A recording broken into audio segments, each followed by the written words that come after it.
Hey guys! Welcome back to our Keycaps-related video. With decreasing COVID rates and an increase in the amount of people returning back to offices, I think it's quite fitting that we build something worth bringing to work. What is it? Today, we'll be building a Feker F980 that was sent over by Banggood. But disclaimer, my thoughts are my own. Banggood did not pay me to say nice things about this board, and they are watching this video at the same time as you do. Moving on, the Feker F980 is a budget tray-mounted board that offers an 1800 layout for cheap. In the box, you'll be getting the keyboard itself, a USB cable and manual, as well as 5 Feker switches for you to test. What makes it special is the 1800 layout having a number pad, perfect for bringing to work. And with Thocky switches, this board will truly be a conversation starter. Before I discuss my opinions on the board, let's build this with Feker Pandas as well as FASAs that were also sent by Banggood. The Feker Pandas are a cheaper version of Holy Pandas made by Feker. They are tactile and provide a nice and talky sound profile. To help with this, I added the SA Profile Keycaps from FA to amplify the sound. We'll hear it stock versus lubed and modded for you to hear the difference.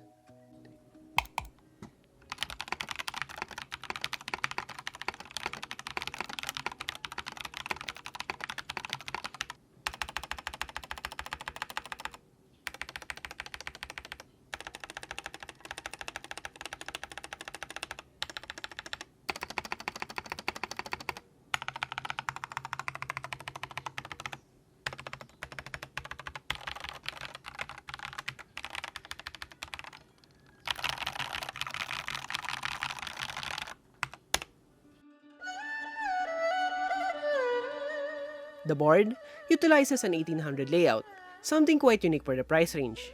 The 1800 layout came from the 1800 models in Cherry's G80 and G81 lines of keyboards that are first to popularize the full-size layouts.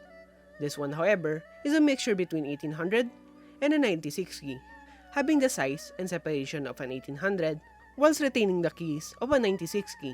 An 1800 layout board typically is a compact version of a full-size keyboard that keeps the number pad intact. Comparing it to my old full-size board, you could clearly see the difference. It's much more closer to a TKL in terms of size, while offering more keys.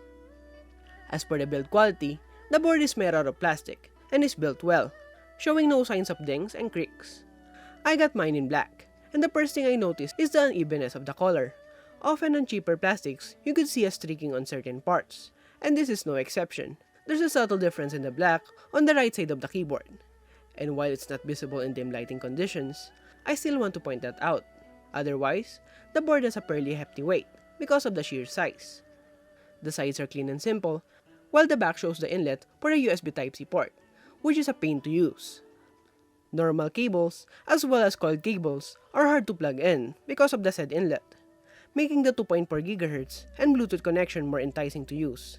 The back offers 2 switches, one for the on and off, as well as the tri-mode. There's also a spot for the dongle, as well as a flip-out pit. The PCB utilizes a north-facing configuration for the switches. It's 5-pin hot swap and has RGB to back it up. I wish they made it south-facing, as I'd like to put my cherry profile sets in here, but for the meantime, we could still use long pole switches. It also has the necessary chips needed for Bluetooth and 2.4 GHz.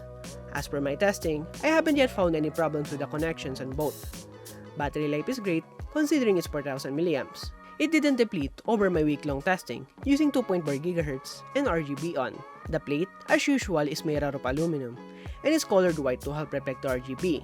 As this is tray mount, you wouldn't be getting much flex from this board. The stabs on the other hand, though being plate mount, exhibit no rattle, likely because they're pre-lubed, the legs are clipped, and the wires are balanced as per my testing. With it being tray mounted, I put in some loud and talky switches into it to emphasize the sound. And with SA Keycaps, this one really hits home for the sound. I love the sound I get from this keyboard, but it could be better after we mod it. After hearing it stock, let's now make it sound better with simple mods. I first opened up the board, which was a chore of its own, since it was not screwed in, rather held by clips. Opening it up shows the daughter board for the badly placed Type-C, as well as the 2 JST connectors for the battery and daughter board. Upon removing this, I added 2 layers of tape mod on the PCB, as well as PE foam on the top, to give it that jelly epoch sound. I also added a little bit of foam on the case to eliminate any hollowness.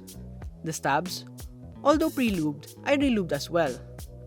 For the switches, I carefully lubed the Feker Pandas with 205G0 for it to reduce the spring ping and overall give a better sound than before. Top it off with SA Keycaps, and here is the sound test.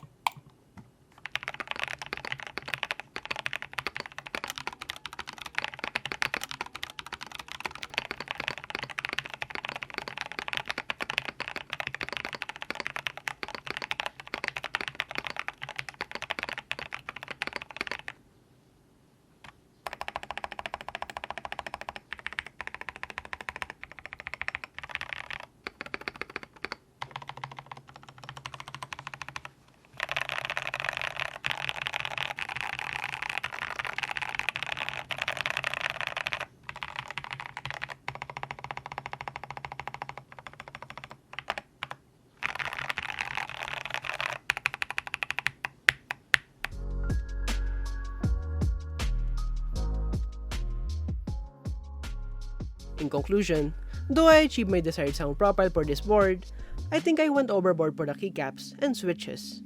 You could easily build this board with cheaper switches and caps in mind. For the price of 3,800 pesos for the bare bones kit, it's a nice option for those who are looking for a budget 1800 layout that is tri-mode, has a battery, and is hot swap. But seeing Keychron with their K4 series makes you think if the layout difference is enough to justify its near same price tag. For me, I like this layout better than the Keychron, but I do need to commend them for having keycaps and switches included with the price. Other boards like the Tom 980 are cheaper, but they are plagued with issues that are honestly not worth dealing with. If you're looking for a budget 1800 layout keyboard, this, the RK98, and the K4 is your only option. It's up to you to decide on which keyboard you'd get. This keyboard ticks all the boxes for a budget 1800 layout, but I wish it was offered for cheaper. What are your thoughts on the keyboard? Would you like to get this or the K4 instead? So that's about it. I'm John J. Binaba, and I'll see you in the next video.